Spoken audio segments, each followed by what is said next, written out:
Good morning. It's Sunday, August 20th. I ended my season job up in West Glacier rafting, and it was intense. It was a lot of people coming in the door every hour on the hour for rafting, working with a really young staff in their 20s. Good intentions, just very, very interesting work. So I'm glad that it's over. I'm glad I had the experience, and I'm spending the next week up here in a campground in East Glacier. And I don't know if you can see this. It's just fabulous. There's an entire rock face right here behind me. You can even see it. It goes way up. Okay? So, there's bears that go back and forth across here at night, especially one bear that likes to eat all the berries. So, it's kind of an interesting experience. I'm thrilled to be up here camping, doing some writing, capturing the information that I found really important from the summer job. Today I want to talk about waves of behavior. Like, it isn't just that the energy is coming in, it's that it is bringing with it these behaviors that we're experiencing, that we're going, I can't believe I'm still doing this. Or even better, where did that come from? I haven't done that since I was 18. I haven't had a temper tantrum. I haven't curled up in a ball and wanted to cry. There are things that are going on, and we're seeing it in ourselves and we're seeing it in others. And I wanted to talk about that today because, we have these consistent energy surges, whether it's through the solar flares, whether it's through the geomagnetic storms, whether it's through whatever energy is coming through and hitting our planet, right? It's even the astrological aspects.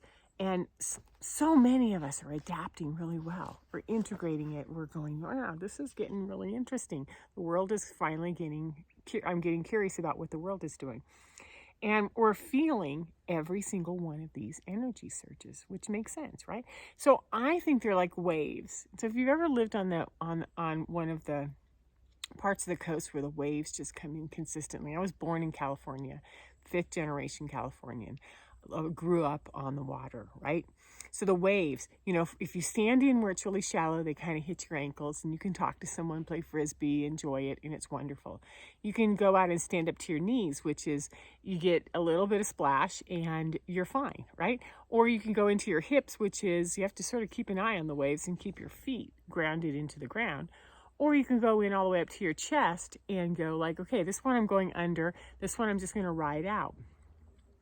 Because as a body surfer, I grew up as a child body surfing. So you learn to read the waves. What are the big ones? Which ones do I want? Or just how to play in the ocean, because the waves never stop, right? So you partner with the waves. You bend your knees, right? You relax. You keep your eyes up and you look all the time, and then you brace yourself when something big is coming. And, if you're in the ocean, you even turn your body sideways so it doesn't hit you on the flat part, it just hits you on the narrow part, and you can cut through the waves a little bit easier. All of these analogies are really important when we're talking about energy surges, because there's a lot of newbies, there's a lot of young ones, there's a lot of inexperienced ones. Well, hello, there's a squirrel above me, who aren't paying attention, and they're getting knocked around. And when they're getting knocked around, they're getting angry. They're getting overwhelmed. They're getting frustrated.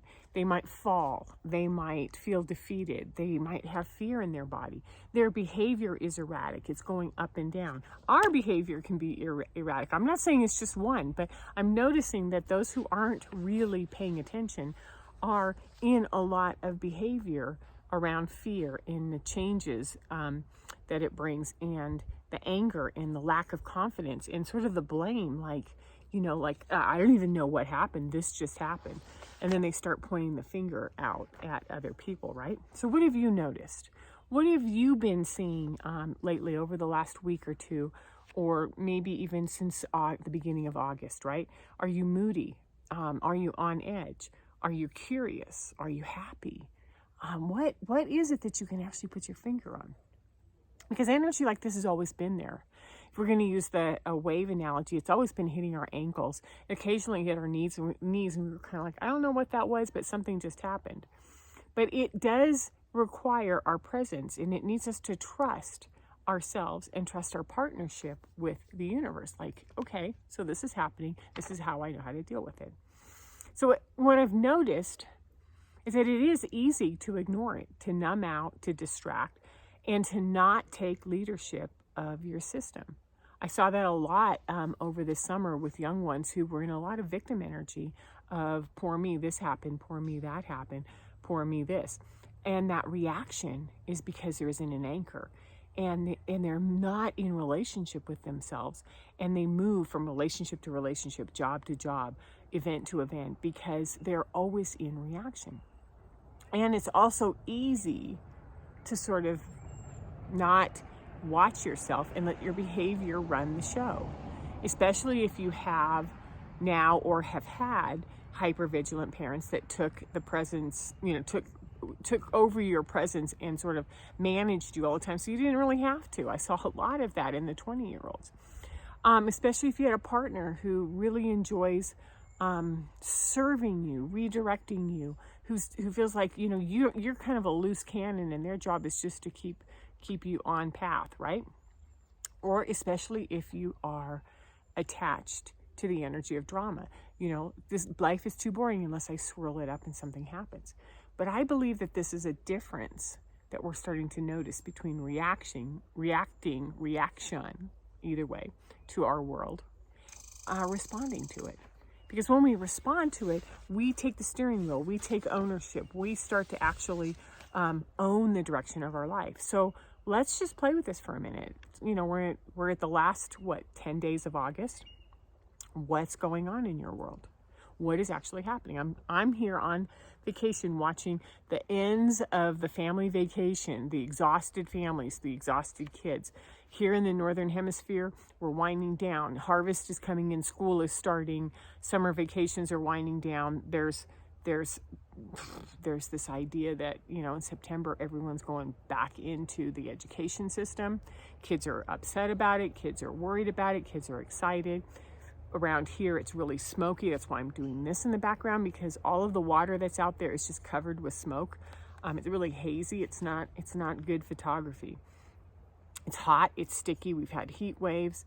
I don't know whether it's school is a memory that we have that triggers us, and we're also experiencing it with our children, but it's sort of like, just get through August, because September, everything goes back into more of a rigid schedule. There's sadness about the end of the summery, warm days. Of course there's sadness. There has to be.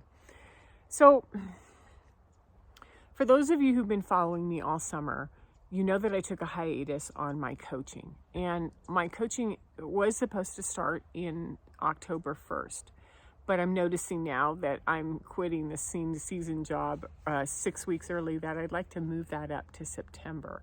So September 1, I'm taking new clients, and I don't know how the package thing is actually working. I'm noticing people like to do one-on-ones. One call, let's do this. Wait, one call, let's do this. Wait, one call, let's do this. And so that's what I think is really important. So if you feel that there's something I can help you with, whether it's understanding these solar flares, getting ready for going back into a structure, exploring some of these triggers that trip you into behavior, then give me a call. Drop me a note.